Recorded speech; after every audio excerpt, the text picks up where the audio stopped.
Hello, good afternoon everyone. Today we are going to see our new lesson, No More Step to Climb. And in this lesson, the expression or feelings after winning the gold medal in Olympics is given here. Sally Gunnell, then next Darren Campbell, and third one is Kelly Holmes. So first we see the paragraph first, Sally Gunnell. He is the gold Olympic medal winner in Barcelona Olympics, and it was a pretty means happy.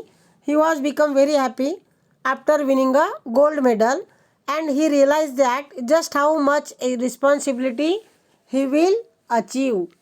जो उस पर responsibility it means जवाबदारी जो भी उस पर थी, जो नेशन की, वह उसने कितने अच्छे से निभाई है, यह उसे अब अच्छा लग रहा था. आई अराउंड होम, जब वह घर पहुंच गया. I around home and suddenly people recognise me. Listen carefully now. Around means जैसे ही वह घर पहुंच गया, जो पीपल थे, पीपल रिकॉग्नाइज मी, लोग उन्हें पहचानने लगे. क्यों? Because now he is a gold medal winner in Olympic. That's why people recognise. Do you know that? आपको पता ही है कि लोग कब हमें पहचानते हैं? जब कोई अच्छा काम हम कर लेते हैं तो लोग हमें पहचानने लगते हैं. रिकॉग्नाइज मीन्स टू आइडेंटिफाई, ओळखणे. Recognise me wherever I went, जैसे ही मैं पहुंचा तो लोग मुझे पहचानने लगे. And they would come up to me and say hello and well done. और लोग क्या कहने लगे थे? हेलो और वेल डन, मतलब आपने अच्छा किया है, ऐसे कहने लगे थे. Children would say that they now wanted to achieve what I had done. और बच्चों को भी समझ में आया था कि मैंने क्या किया है नेशन के लिए. What we have done and they now wanted to achieve I had done. जो मैंने पा लिया है, आई हैड डन मतलब जो मैंने अचीव किया है, जो मैंने कमाया है, अब गोल्ड मेडल विनर हूँ, तो वही वो बच्चों को क्या होगा? एक रोल मॉडल की तरह लगेगा. मतलब उनका मैं एक क्या बन गया? अब role model. Now this achievement made me realise. और इन्हें रियलाइज हुआ. रियलाइज होना मतलब समझ में आना. रियलाइज हुआ कि I was a now a role model. मैं अब क्या बन गया हूँ छोटे बच्चों के लिए?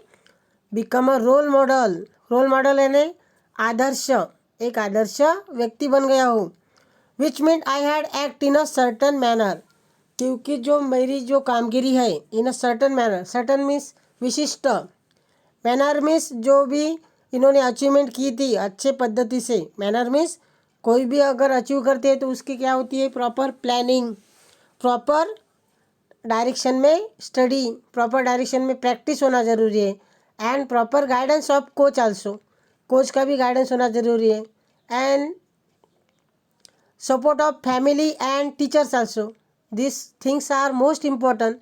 ये जो सारी चीज़ें हैं कि टीचर का support, then family support, all is important to achieve any target, any success in our life. Then what happen? I was happy to have a burden because after all. अब जो सैली गनेल है वह क्या है? एकदम हैप्पी बन गए. एंड जो बर्डन है उनका, बर्डन यानी टेंशन, वरी, वह पूरी क्या हो गई? अब लेस हो गई है. लेस मतलब कम हो गई है. And he become very happy because he had won the Olympic gold medal. And it's one of the those thing I had always dream of achieving. और यह सपना उनका हमेशा से था कि मैं क्या अचीव करूँ? Gold medal. I often think how did I ever manage to do that. मैं कैसे अचीव कर पाऊँगा, यह मैं हमेशा सोचता रहता था. So do you understand the expression और the what do you feel after winning a gold medal? So expression of Sally Gunnell we have seen in this paragraph. In next para we will see next Jonathan Edward. So thanks for listening me. Write down this para in good handwriting in your notebook and write down hard word also.